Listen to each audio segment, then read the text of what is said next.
Jaga prokes.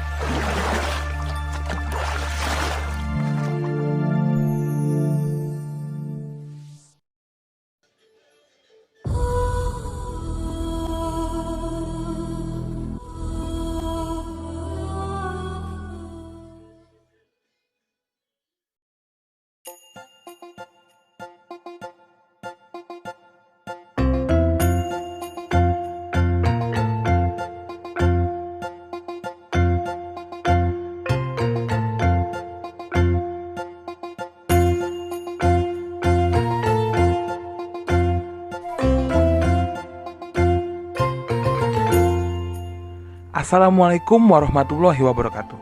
Salam Pramuka. Halo kakak-kakak dan adik-adik semua. Selamat datang di channel Lensa Pramuka. Kali ini kami akan memberikan informasi tentang nama wilayah di daerah Jakarta yang berasal dari nama tumbuhan. Bicara soal nama-nama wilayah di kota Jakarta, mungkin sebagian dari kita masih ada yang belum tahu tentang sejarah dari nama-nama wilayah di Jakarta. Nah, pada kesempatan kali ini Lensa Pramuka akan menjelaskan 5 nama-nama wilayah di Jakarta yang berasal dari nama-nama tumbuhan. Pasti kalian udah pada gak sabaran kan?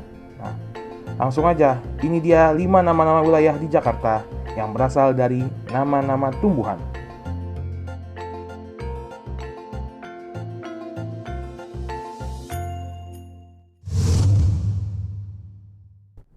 Pertama, Menteng. Kawasan Menteng yang berada di selatan kota Batavia kadang juga disebut Untung Jawa. Daerah ini merupakan hutan yang ditumbuhi pohon menteng atau Becaurea racemosa dan bahkan dihuni binatang buas. Pohon buah tersebut akhirnya dikaitkan oleh masyarakat untuk menyebut nama lokasi ini. Sejak lokasi tersebut dibuka untuk umum dan pengembangan kota Batavia pada 1810. Tempat tersebut mulai ramai.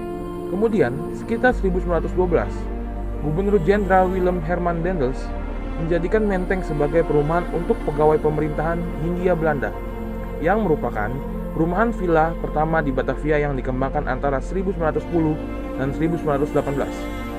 Perancangannya adalah tim arsitek yang dipimpin P.A.J. Moijen. Saat ini, Menteng dikenal dengan keberadaan taman-taman terbuka. Taman tersebut adalah Taman Suropati, kemudian Taman Lawang, Situ Lembang, serta Taman Cut Mutia. Serta ada beberapa museum yang berada di Jalan Menteng, yaitu Museum Gedung Juang 45, Museum Perumusan Naskah Proklamasi, Museum Sasmita Loka Jenderal Ahmad Yani, serta Museum Sasmita Loka Jenderal Besar A.H. Nasution.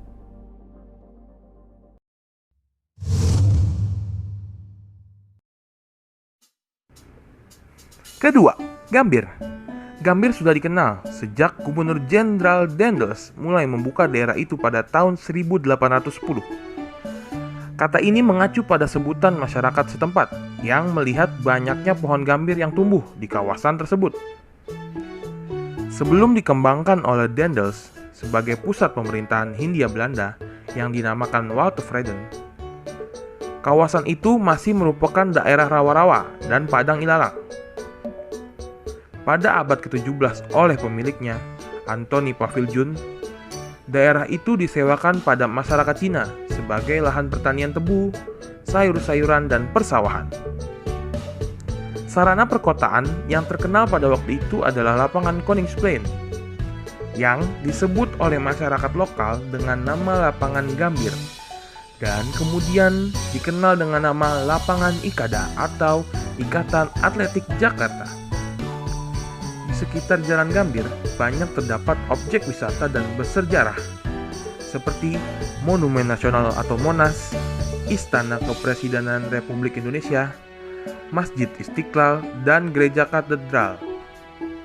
Kedua tempat tersebut menjadi bukti toleransi antar umat beragama yang ada di Jakarta, karena Kementerian Pekerjaan Umum dan Perumahan Rakyat atau PUPR membuat terowongan silaturahmi yang menyambungkan Masjid Istiqlal dan Gereja Katedral sebagai simbol toleransi antar umat beragama.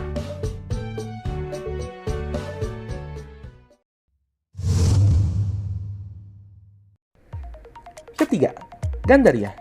Gandaria adalah kawasan yang merupakan kelurahan di Kecamatan Cilandak, Jakarta Selatan, yang cukup padat penduduknya. Nama Gandaria semakin dikenal masyarakat luas karena Di kawasan itu dibangun banyak pertokoan, bahkan pusat perbelanjaan modern. Salah satunya adalah Gandaria City.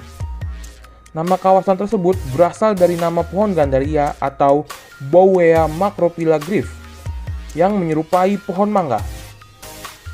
Daun pohon Gandaria berbentuk lancet panjang, halus serta mengkilat, dan untaiannya menggantung. Bunganya berwarna kuning muda, seperti bunga mangga, yang tumbuh di ujung cabang muda pada ketiak daunnya. Buah Gandaria berbentuk bulat, lonjong, dan berukuran kecil, sedangkan daging buahnya tebal.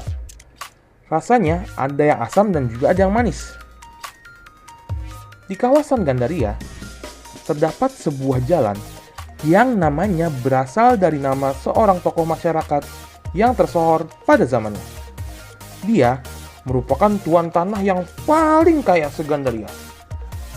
Haji Nawi namanya, lahir di Jakarta pada tahun 1877 dan dia meninggal dunia di tahun 1934. Makamnya saat ini berada di Masjid Nurul Huda yang merupakan tanah wakaf keluarga dan letaknya di Jalan Haji Nawi tersebut.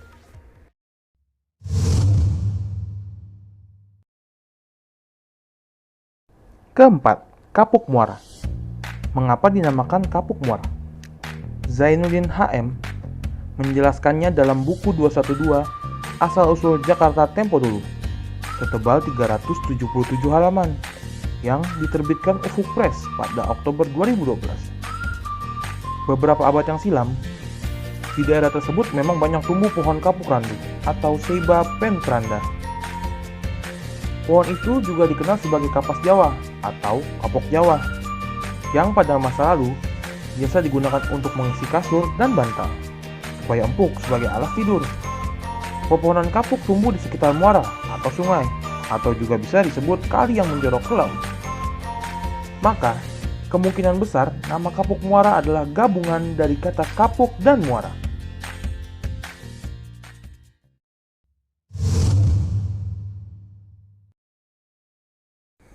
Kelima, Bidara Cina. Nama Bidara Cina berasal dari peristiwa pemberontakan orang-orang Cina terhadap pemerintahan Belanda di Batavia pada tahun 1740. Dalam peristiwa itu, ribuan orang dari mereka tewas dengan jenazah bersimbah darah. Oleh masyarakat setempat, peristiwa itu disebut-sebut dengan istilah tragedi Cina berdarah. Dan kata bidara diambil dari kata berdarah, hingga akhirnya menjadi Kampung Bidara Cina. Sedangkan cerita lain menyebutkan Bidara Cina berasal dari nama tumbuhan atau pepohonan. Dahulunya, pada masa kolonial Belanda, di tempat itu orang-orang Cina menanam pohon bidara atau Ziziphus jujubelang. Ciri pohon bidara adalah akar dan kulit kayunya terasa pahit, namun bisa dijadikan obat untuk beberapa jenis penyakit. Salah satunya adalah penyakit sesak nafas. Jakarta memiliki nama-nama jalan yang unik dan menarik, dan juga memiliki keberagaman cerita sejarah di balik nama-nama tersebut. Sesungguhnya, Jakarta adalah kota yang sangat rimbun, banyak terdapat tumbuhan dan pohon buah-buahan. Kita sebagai generasi penerus bangsa, mari kita jaga kebersihan lingkungan Jakarta atau dimanapun kita berada. Jadi, tetap ikuti channel Lensa Pramuka ya. Di pasar ketemu Tuan Krep, pasarnya ada di negara Kenya. Jangan lupa like, comment, and subscribe agar tidak ketinggalan video lainnya. Wassalamualaikum warahmatullahi wabarakatuh. Bye, salam Pramuka.